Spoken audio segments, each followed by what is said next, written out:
Hey folks, Matt from artoftheimage.com. RX100 Mark V.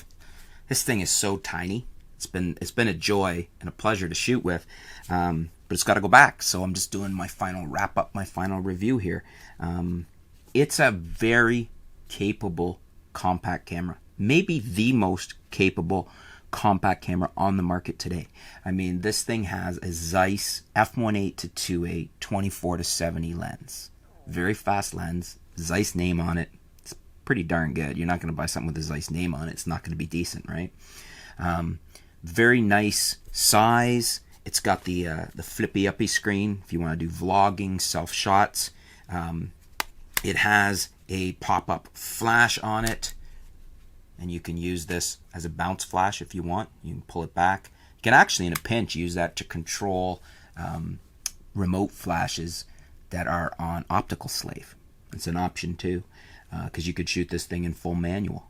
The 4K video on here is very, very nice.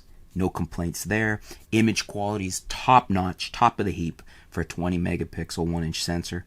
I've said it before and I'll say it again, 1-inch sensors today are performing at what early and even mid APS-C sensors, or DX if you're Nikon sensors, were performing at not that long ago. And a pocket camera like this is fast becoming my weapon of choice, simply because it's this small. I could take it with me without any hassle. It incorporates a lens. You'd pay more for a Sony lens equivalent of this, a 24-70-2.8, than you would for this camera altogether.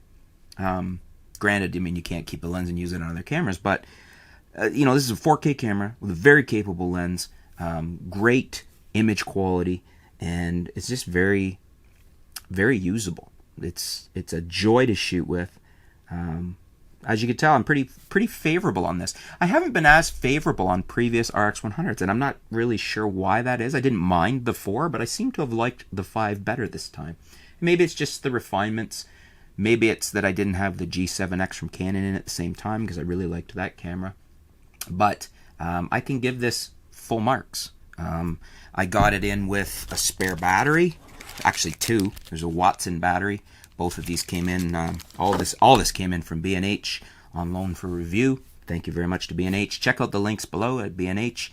Best question, the Q&A, the reviews, and the best price. But definitely get some extra batteries. 2 spares I could consider a minimum. When you're working with this size of camera, I don't mind sacrificing the battery life because the camera's so small. That's fine with me. I mean, these batteries are so tiny.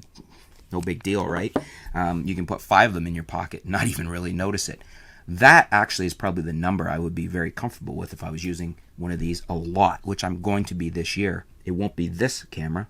Stay tuned and I'll let you know which one it will be. But I would get 5 batteries in total, or even 5 additional, simply because they do go through batteries very quickly. Not so bad for shooting photography unless you're shooting a lot of photos in a day, but very bad if you're shooting a lot of video, because on 4K, this thing chews through batteries like crazy. You're going to want a pocket full of batteries. So that's what I would recommend. The Watson, the spare battery from B&H was great. No problems with it. Obviously, the spare Sony battery performs. It's a Sony battery, same one that came with the camera. It performs very well. And I liked everything about the camera. I really don't have any complaints. Maybe the Sony menu system. I'm still not a big fan of the Sony menu system. But even that didn't really bother me. For the way I shoot, I'm not digging around in it too much. I kind of have my settings where I want them in general, and then I don't really have to dig around too much. So, very favorable camera. If you guys have any questions about the RX100 Mark V, let me know in the comments below. I'll see if I can get them answered for you. If you guys have any samples you want to show us from your RX100 Mark V or your time with one, leave it in the comments below. And if just anything at all discussion-wise about the RX100 Mark V, leave it in the comments below, and we could talk about it.